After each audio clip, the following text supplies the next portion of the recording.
बारामतीमधील अतिवृष्टीची राज्यसभेच्या खासदार सुनेत्रा पवारांनी पाहणी केली। गेल्या 2-3 दिवसांपासून बारामतीमध्ये पाऊस पडतोय।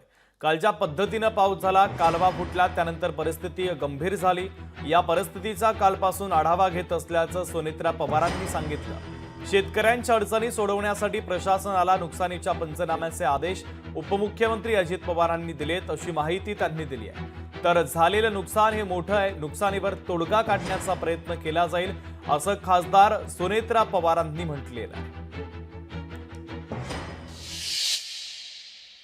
2-3 दिवसापासून बारामध्ये सततधार पाऊस चालू आहे आणि काल म्हणजे अगदी कहरच झालेला आहे। आपण सगळ्यांनी बघितलंय पाण्याची परिस्थिती कशी आहे। आणि काल मी या ठिकाणी होते, 2 ठिकाणी मी पंढरपूरला निघाले होते। त्या 2 ठिकाणी मला कॅनल फुटल्या, तेव्हाच अनेक शेतकऱ्यांचे बऱ्याच गावांमधनं फोन सतत चालू होते।